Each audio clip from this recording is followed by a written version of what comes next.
Assalamualaikum warahmatullahi wabarakatuh. Kami dari kelompok 24 yang beranggotakan Aisyah Mutia Raihana, Nabila Alfitu Zahra, dan Putria Nurmala ingin mempresentasikan hasil modul pembelajaran kami mengenai sektor pengelolaan sampah organik yaitu pembuatan pupuk kompos.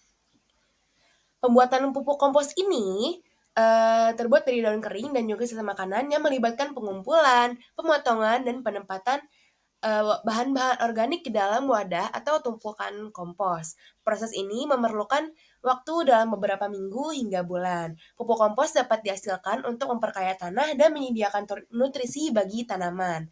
Untuk selanjutnya, mari kita lihat bagaimana uh, pembuatan pupuk kompos ini berjalan dan juga apa saja sih manfaat untuk tanaman dari pupuk kompos ini.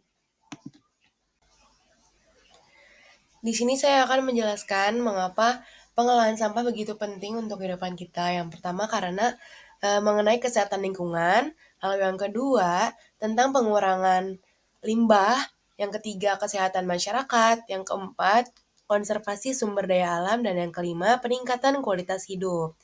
Lalu mengenai pengelolaan sampah ini tentunya terdapat berbagai macam cara. Salah satunya itu dengan mengelola pupuk kompos dari daun kering dan juga sisa makanan. Tujuan dibuatnya modul ini yaitu untuk mengedukasi para pembaca mengenai pemanfaatan daur ulang sampah, daun kering, dan sisa makanan dan dampaknya terhadap lingkungan hidup. Sebelum kita ke proses pengelolaan sampah organik menjadi pupuk kompos, kita harus tahu dulu apa itu sampah organik. Sampah organik adalah sampah yang berasal dari sisa-sisa organisme makhluk hidup. Sampah ini dapat terurai secara alami dan dapat terurai tanpa campur tangan manusia.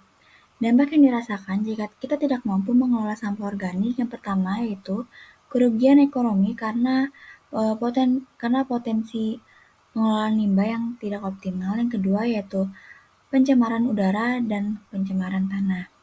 Nah, manfaat yang kita rasakan jika kita mengelola sampah organik secara efektif. Yang pertama, kita dapat mengurangi limbah sampah. Yang kedua, kita dapat membantu meningkatkan keberlanjutan lingkungan dan menerapkan prinsip hidup ramah lingkungan. Yang ketiga, yaitu kita dapat mengurangi emisi gas rumah kaca.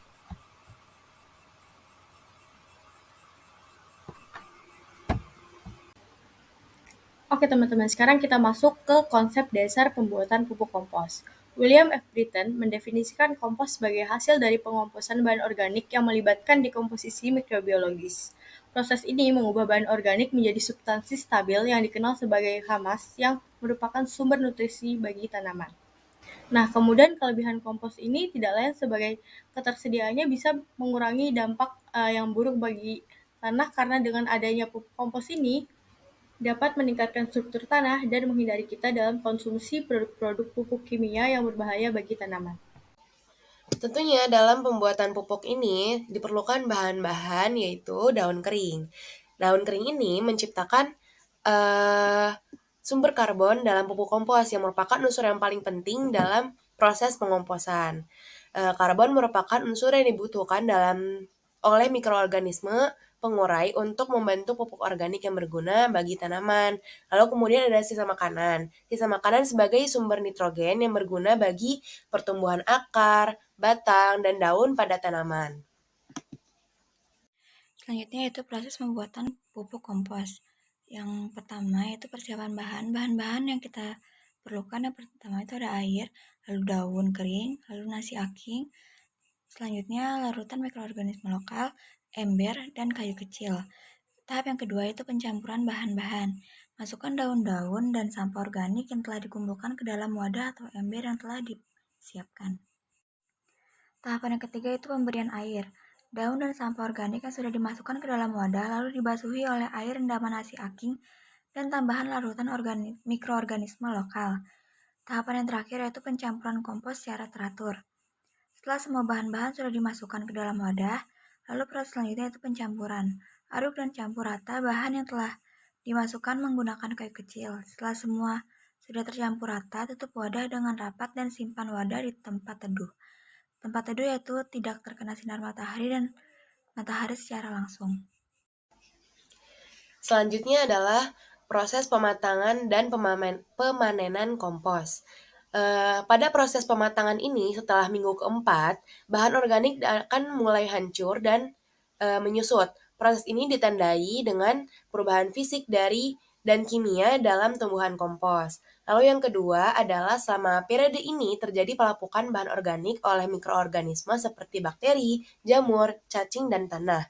Proses ini menghasilkan panas dan menyebabkan suhu di dalam tumpukan meningkat. Lalu yang ketiga, proses pematangan kompos akan beriringan dengan penurunan suhu sehingga mendekati suhu ruangan. Ini menandakan bahwa pelapukan bahan organik telah mencapai tahap yang diinginkan. Lalu pada proses pemanenan, yang pertama, hasil kompos yang sudah matang dapat digunakan langsung kegiatan pertanian, perawatan tanaman, dan keperluan lainnya. Lalu yang kedua, pemanenan kompos dilakukan setelah proses pematangan selesai untuk memastikan bahwa kompos telah mencapai tingkat kematangan yang optimal. Lalu yang ketiga, proses pemanenan dilakukan dengan menyaring atau mengayak campuran kompos untuk memisahkan material yang belum terurai dan mendapatkan kompos yang matang dan siap digunakan. Dengan menjalankan proses pematangan dan pemanenan, dengan baik, kita dapat menghasilkan pupuk kompos yang berkualitas tinggi dari daun kering dan sisa makanan. Pupuk kompos ini dapat memberikan manfaat optimal bagi tanaman dan lingkungan seperti meningkatkan kesuburan tanah, menyediakan nutrisi bagi tanaman, dan mengurangi jumlah sampah organik yang masuk ke tempat pembuangan akhir. Baik, untuk tahap selanjutnya adalah pengelolaan dan pemeliharaan kompos. Cara mengelola suhu dan kelembapan kompos yang pertama adalah pemilihan bahan baku yang sesuai. Campuran yang baik seperti sisa-sisa makanan, rumput, dan bahan coklat seperti jerami dapat membantu mengatur suhu kompos. Yang kedua, adanya ukuran dan pengadukan bahan. Memotong bahan menjadi ukuran yang lebih kecil dan mencampurnya secara merata membantu mempercepat dekomposisi. Yang ketiga adalah ventilasi. Ventilasi membantu sirkulasi udara yang baik untuk mengatur suhu di dalam kompos. Nah, selanjutnya adalah cara mencegah kompos dari jamur beracun. Yang pertama adalah pengaturan proporsi bahan, yaitu memastikan bahwa proporsi bahannya juga seimbang untuk mencegah pertumbuhan jamur beracun dan mengurangi resiko bau tidak sedap. Yang kedua, adanya pengadukan yang tepat, yaitu mengaduk kompos secara teratur membantu mempercepat dekomposisi dan mencegah pembentukan lapisan yang padat di dalam tumpukan. Selanjutnya adalah pengadukan dan penyiraman yang tepat. Perlu dilakukan aerasi yang cukup untuk membantu menjaga aerasi yang baik dan mencegah tumpukan kompos menjadi terlalu padat. Selanjutnya adalah penggunaan bahan penutup untuk menjaga kelembapan isi kompos. Hal ini juga bisa mencegah pertumbuhan jamur beracun. Selanjutnya itu evaluasi. Setelah melakukan proses pembuatan pupuk kompos dari daun kering dan sisa-sisa bahan makanan, kita dapat mengetahui dampak apa saja yang kita rasakan jika kita mampu mengelola sampah organik dengan teknik dan cara yang tepat dan benar. Kita juga dapat mengetahui pupuk kompos seperti apa yang bagus jika digunakan untuk tanaman. Selanjutnya yaitu kualitas pupuk kompos yang baik. Pupuk kompos yang baik akan memiliki ciri-ciri sebagai berikut. Yang pertama, bau tanah yang baik, di mana pupuk kompos berkualitas tinggi memiliki aroma tanah yang khas dan tidak terlalu menyengat atau busuk. Yang kedua yaitu warna yang gelap. Kompos yang baik memiliki warna gelap, menandakan bahwa bahan organik telah terurai dengan baik dan mengandung lebih banyak nutrisi. Yang ketiga, struktur butir halus. Kualitas pupuk kompos dapat diukur dari butiran yang halus. Kompos yang baik memiliki struktur butir yang seragam dan mudah diuraikan. Yang keempat yaitu tinggi nutrisi. Pupuk kompos yang berkualitas tinggi mengandung sejumlah besar nutrisi, termasuk unsur hara seperti nitrogen, fosfor, dan kalium, serta unsur mikro yang penting bagi pertumbuhan tanaman. Yang kelima itu tidak mengandung bahan bahaya. Kompos yang baik tidak mengandung bahan berbahaya seperti logam berat atau zat kimia yang beracun.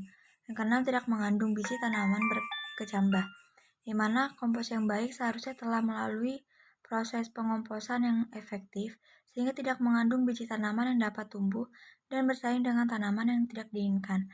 Yang ketujuh yaitu tidak menyebabkan pembusukan akar tanaman. Lalu saya akan memberikan tips-tips pembuatan pupuk kompos organik agar memiliki kualitas yang baik. Yang pertama yaitu bahan baku yang seimbang. Pastikan bahan baku yang seimbang menggunakan campuran bahan organik seperti daun kering, sisa-sisa dapur, selasa hijau, dan jerami untuk menciptakan keseimbangan karbon dan nitrogen. Yang kedua itu kelembapan yang tepat. Pastikan kelembapan tumpukan kompos sekitar 50-60%.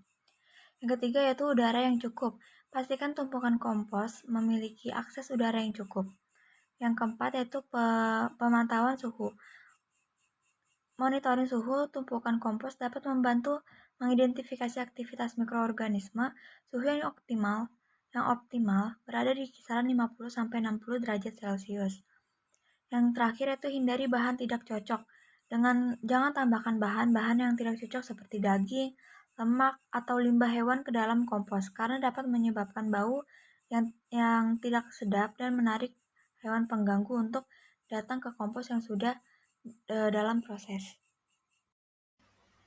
Oke teman-teman, setelah melalui tadi bagaimana cara membuat kompos, kemudian cara pemeliharaan dan lain-lain, kita masuk ke bagian akhir yaitu kesimpulan. Nah, pentingnya peran individu dalam pengelolaan sampah organik tidak hanya sebagai individu yang bisa berkontribusi pada lingkungan karena dengan adanya penggalakan dalam mengelola sampah organik juga, namun bisa meningkatkan kesehatan masyarakat, mengurangi volume sampah, mengurangi pencemaran lingkungan, dan meningkatkan kesadaran lingkungan. Selain itu, pencapaian tujuan pembelajaran dan langkah-langkah selanjutnya adalah dengan pencapaian pembelajaran dalam pengelolaan sampah organik dapat mencakup pemahaman mendalam tentang pentingnya mengidentifikasi, memisahkan, dan mengolah sampah organik. Langkah selanjutnya setelah mencapai pencapaian pembelajaran ini dapat meliputi implementasi praktik pengelolaan sampah organik, kemudian adanya penyuluhan dan edukasi ke masyarakat tentang bagaimana cara mengolah pupuk kompos organik, dan adanya kolaborasi bersama dengan pemerintah dan lembaga swadaya masyarakat. Kemudian dengan adanya kolaboratif ini semua bisa menjadikan evaluasi keberlanjutan tentang pengembangan keterampilan dan pengetahuan yang ada di masyarakat dalam mendukung ekonomi hijau.